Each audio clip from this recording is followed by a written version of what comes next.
सही चुनाव। महाभारत की एक कहानी। ये कहानी हमें सिखाती है कि विनम्रता और बुद्धिमानी से सही चुनाव होते हैं। कहानी। बहुत समय पहले 5 वीर भाई थे, जिन्हें पांडव कहा जाता था। वे हमेशा धर्म की राह पर चलते थे और अपने सारे कर्तव्य ईमानदारी से पूरे करते थे। लेकिन एक दिन उनके चचेरे भाई कौरवों ने छल करके उनसे उनका राज्य इंद्रप्रस्थ छीन लिया। पांडवों को 13 वर्षों के लिए वनवास दिया गया। वे 12 वर्ष वन में रहे और 1 वर्ष एक राज्य में अपनी पहचान छुपा कर रहे। समय पूरा होने के बाद पांडव अपने राज्य को वापस लेने आए।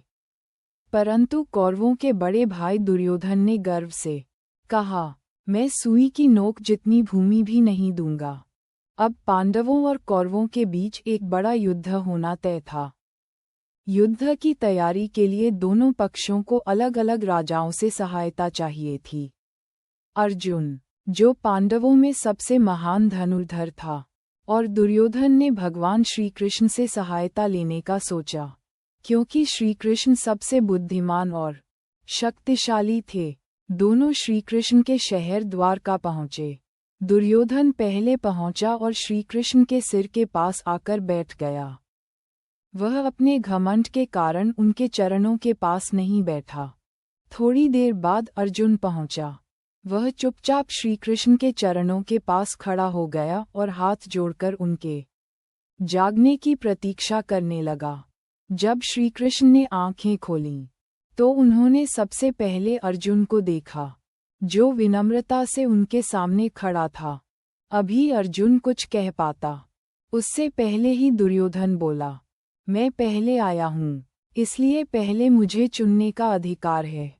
श्री कृष्ण मुस्कुराए और बोले, सही कहा, पर मैंने सबसे पहले अर्जुन को देखा, इसलिए पहले चुनाव का अधिकार अर्जुन को मिलेगा।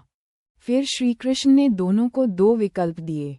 उनकी नारायणी सेना, जो शक्तिशाली और वीर योद्धाओं से भरी थी, स्वयं श्री कृष्ण, पर वे न तो युद्ध करेंगे और न ही कोई अस्त्र उठाएंगे। अर्जुन ने तुरंत कहा, मैं आपको चुनता हूँ, श्री कृष्ण। दुर्योधन हंस पड़ा, मूर्ख अर्जुन, मैं तो सेना को ही चुनूंगा। दुर्योधन के चले जाने के बाद श्री कृष्ण ने अर्जुन से पूछा, जब मैं युद्ध ही नहीं करूंगा, तो तुमने मुझे चुना क्यों? अर्जुन ने विनम्रता से कहा, आपकी उपस्थिति ही मेरे सबसे बड़ी शक्ति है। प्रभु, कृपया मेरे सारथी बनिए और मुझे मार्ग दिखाइए। श्री कृष्ण मुस्कुराए और सहमत हो गए। युद्ध में उन्होंने अर्जुन का मार्गदर्शन किया और अपनी बुद्धि से पांडवों को विजय दिलाई। उस दिन से श्री कृष्ण को पार्थसारथी कहा जाने लगा, अर्थात अर्जुन, पार्थ के सारथी। अर्जुन ने वह नहीं चुना जो शक्तिशाली था, बल्कि वह चुना जो सही था। उसकी विनम्रता और भक्ति ने ही उसे सच्ची विजय दिलाई। वहीं दुर्योधन, जो अहंकार और अभिमान से भरा था, गलत चुनाव कर बैठा और अंत में उसे हार का सामना करना पड़ा।